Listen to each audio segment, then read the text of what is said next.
ต่อให้สวยๆอ่ะลูกจะเอาขึ้นรถนี่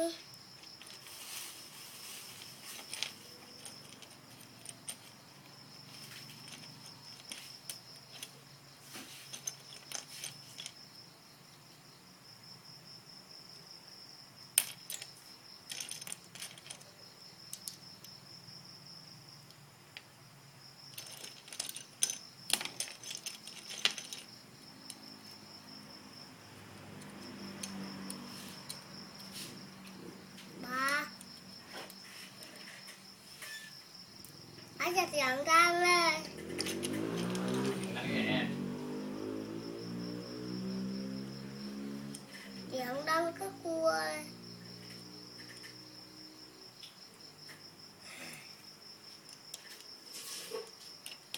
เอ้ยเอาอีกแล้วปะอะไรไม่ว่าผมจะตั้งรถแข่งอยู่นี่อะไรเอาอีก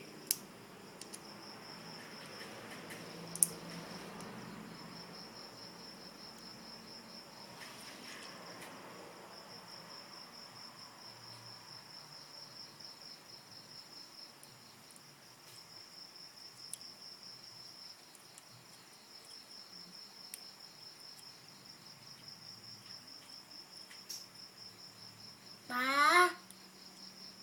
ครับ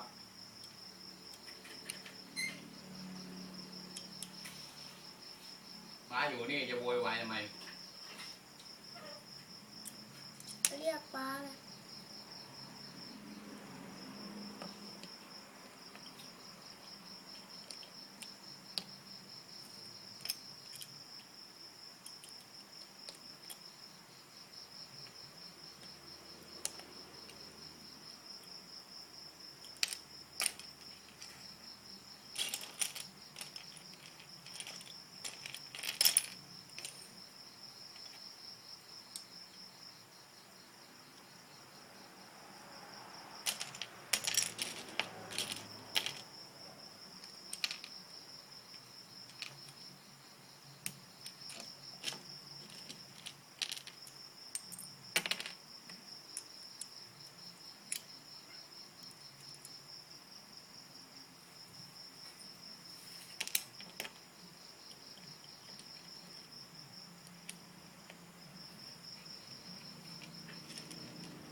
ปะครับป้าทำอะไรของป้าแล้วลูกทำอะไรต่ออะไรฮะต่อเลโก้ ก็ต่อไปนี่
เสร็จแล้วนะคะ ก่อน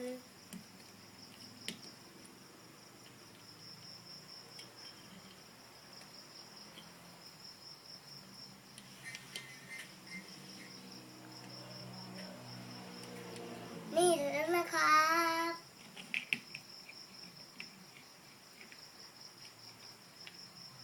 นี่เราจะเอาไปส่งนะป้า ครับเอาไว้ดาวเหรอลูก ป้าค่อยๆไปนิดหน่อย ฮะ ป้าค่อยๆไปหน่อยให้ป้าหน่อย ครับ อืม ไวเน็ตอะไรวะ ไปเน็ตป้าเลยไปเน็ตไอ้คอมป้าเลย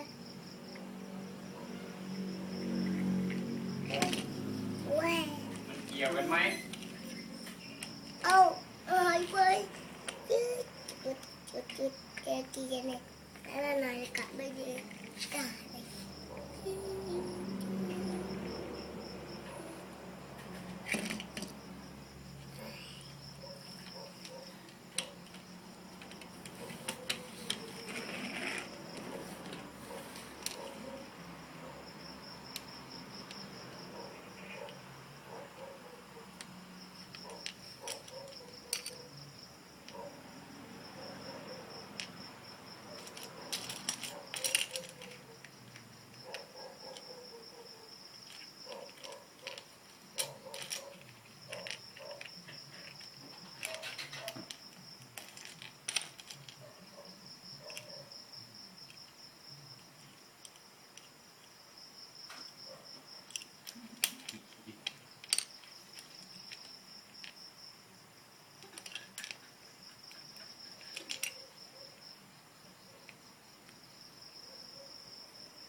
ป้า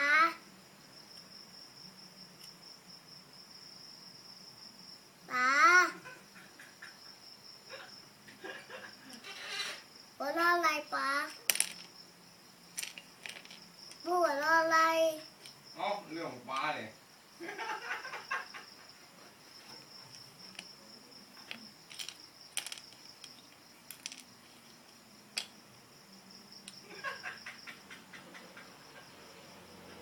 พอได้แล้วกับกูนี่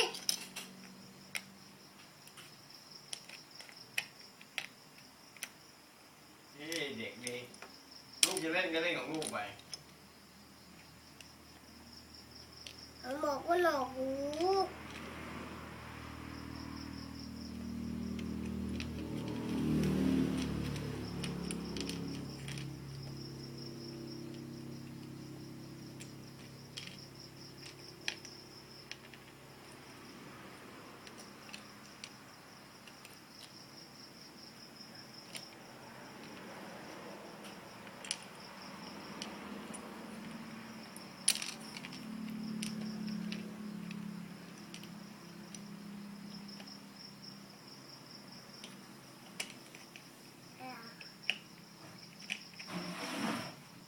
อ่ะ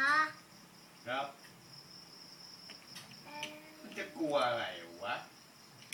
พูดมากอยู่ได้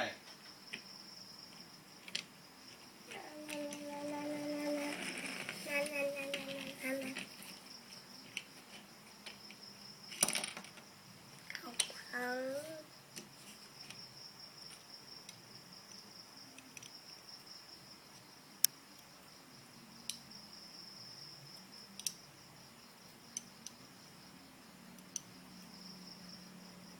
ป้า ครับ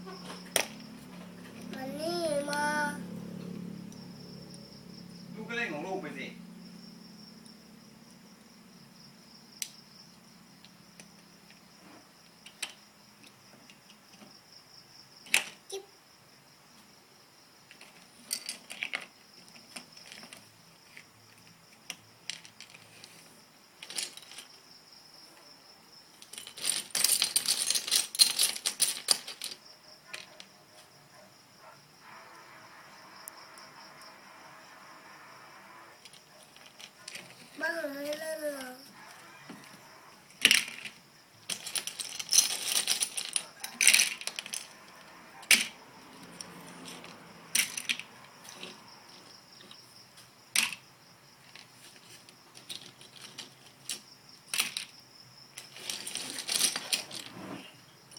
ป๊า ครับ เราไม่มันดีนะ เอ้ยเด็กมี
ป๊า